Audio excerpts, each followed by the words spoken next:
Hello everyone, जय माता दी सभी को। कैसे हैं आप लोग? माता रानी की कृपा से स्वस्थ होंगे, यही उम्मीद है। माता रानी हमेशा आप लोगों पर कृपा दृष्टि बनाए रखे।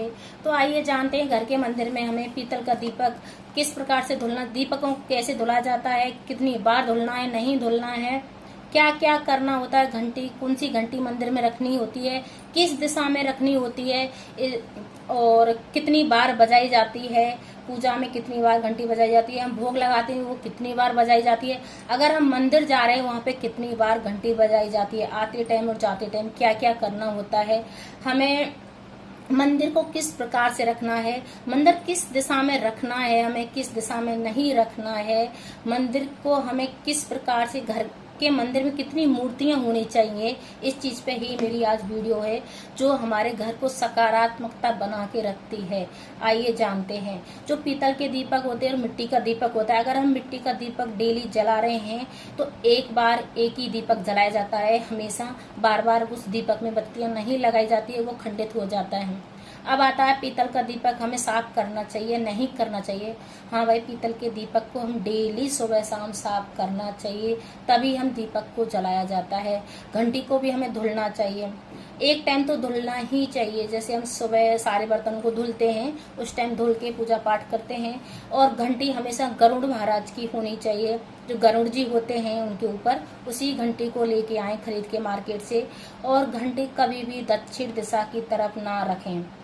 बहुत लोग गलती कर देते हैं, जब दक्षिण दिशा की तरफ घंटी को रख देते हैं। अब जो हम दीपक जलाते हैं हमारी सकारात्मकता के लिए हमेशा घी का दीपक जलाया जाता है, और घी का दीपक हमेशा बाईं तरफ जलाया जाता है और तेल का दीपक दाईं तरफ जलाया जाता है। नवरात्रों में भी ऐसे ही करते हैं, अगर हम दो जोत जलाते हैं तब भी ऐसा ही किया जाता है, इस बात का भी विशेष ध्यान रखा जाता है। और दीपक, घी का दीपक कभी पश्चिम दिशा में नहीं जलाना चाहिए। और मेन चीज क्या आता है, हमें जो घर की जो मंदिर होता है वो किस दिशा में हमें उनको रखना है। तो घर का मंदिर कभी भी बेडरूम और किचन में नहीं रखा जाता है, घर का मंदिर उत्तर पूर्व की दिशा में ही रखा जाता है, बहुत अच्छा रहता है। क्योंकि हमारा जैसे जो बेडरूम में जो मंदिर बनाते हैं वो नकारात्मकता का होती है उससे, और किचन में भी नकारात्मकता होती है, तो उस जगह पे कभी भी मंदिर को ना बनाएं। अगर बाई चांस आप किराए पे रह रहे हैं और नहीं है आपके पास जगह, तो किचन में तो नहीं बनाएं। अगर बेडरूम में बना रहे हैं तो उसको हमेशा ढक, जैसे रात को सोते टाइम ढक के रखें मंदिर को, इस प्रकार से कर सकते हैं आप। जो नहीं है तो अगर है आपके पास जगह तो उत्तर पूर्व की दिशा में और बेडरूम में कभी भी मंदिर ना बनाएं। अब आता है जैसे मंदिर की कितनी मूर्तियां होनी चाहिए मंदिर में, और किस कलर का कपड़ा बिछाना चाहिए मंदिर में। हमेशा मंदिर में ग्रीन या येलो कलर का कपड़ा बिछाना चाहिए, इससे माता लक्ष्मी की कृपा हम पे बनी रहती है और बुध ग्रह का हम पे प्रभाव पड़ता है अगर हम ग्रीन कलर का मंदिर में कपड़ा बिछाते हैं। इससे हमारा धन को आकर्षित करता है, इसलिए हमें ग्रीन कलर का कपड़ा हो तो ग्रीन कलर का, अगर येलो कलर का है तो येलो कलर का बिछा सकते हैं। कभी भी रेड कलर का कपड़ा नहीं बिछाना चाहिए मंदिर में।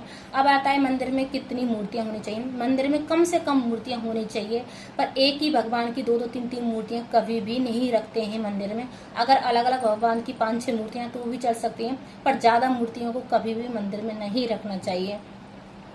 अब आता है कि जैसे घर के मंदिर को पवित्र मानते हैं, जो भी मार्केट से हम कुछ लाते हैं सामान को वहीं पर रखा जाता है, ऐसा नहीं करना चाहिए।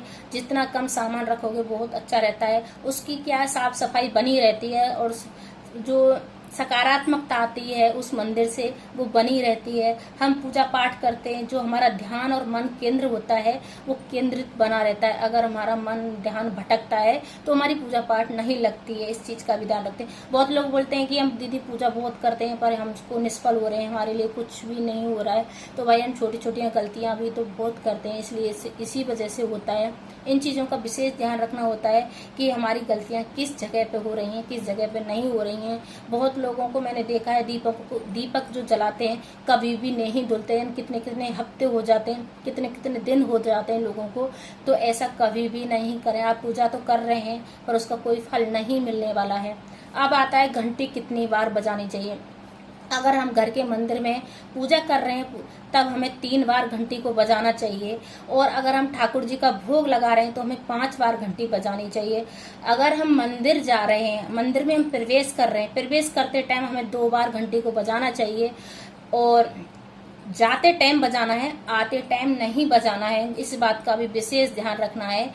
जब हम मंदिर से लौटते हैं तब हमको घंटी नहीं बजानी चाहिए। बहुत लोग क्या करते हैं, जाते हैं और आते वक्त दोनों टाइम घंटियों को बजा दे के आते हैं। ये कभी भी नहीं करना चाहिए। इससे भी हमारे जो हम मन्नत मानते हैं या पूजा पाठ करते हैं वो भी निष्फल होती है। तो कभी भी ये गलती भी ना करें।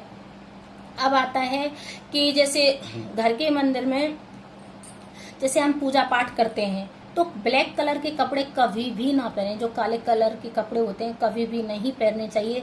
जितने हल्के कलर के कपड़े होते हैं, रेड है, पिंक है, जो भी हल्के कलर हैं, वो कलर के कपड़े पहन के हम पूजा करते हैं तो हमारी पूजा जैसे पॉजिटिव होती है, और हमारे जो मन है, जो मन केंद्रित बना रहता है मन का, और ध्यान सब सकारात्मकता की ओर जाता है। अगर हम ब्लैक कलर के कपड़े पहनते हैं तो नकारात्मकता हमारे मन में और ध्यान में होती है और अपनी प्रवेश करती है। ब्लैक कलर के कपड़े पहनने से नकारात्मकता हमारे मन में आती है। इसलिए कभी भी ब्लैक कलर के कपड़े पहन के पूजा पाठ नहीं करनी चाहिए आप लोगों को। अब आता है कि हमें घर का मंदिर होता है वो किस दिशा में रखा जाता है, तो कितनी घर का मंदिर हमेशा उत्तर पूर्व की दिशा में ही रखा जाता है। इस बात का भी विशेष ध्यान रखना है आपको। हमेशा जो हमारी पॉजिटिव, जो भी सकारात्मकता आती है घर के मंदिर से ही आती है। जितना घर के मंदिर को हम साफ सुथरा सुंदर बना के रखते हैं, उसी प्रकार से हमारी माता लक्ष्मी हम पे कृपा दृष्टि बनाए रखती हैं। हमारे घर में सकारात्मकता का प्रवेश होती है, नकारात्मकता हमारे घर से निकलती है। हमेशा दोनों टाइम दीपक का पूजा पाठ जरूर करें, जिससे हमारे घर की शुद्धता बनी रहे। ये छोटी छोटी जानकारी हैं, बहुत लोगों को नहीं पता होता है हमें किस प्रकार से क्या क्या करना होता है। तो यही मैंने छोटी छोटी जानकारियों को आपको देने के लिए मैं इस वीडियो में आई थी। और अगर मेरी वीडियो थोड़ी सी भी मेरी वीडियो अच्छी लगी हो तो लाइक करें, शेयर करें, सब्सक्राइब करें। जय माता दी। कमेंट हर हर महादेव सब लिखें। जय माता दी आप लोगों को।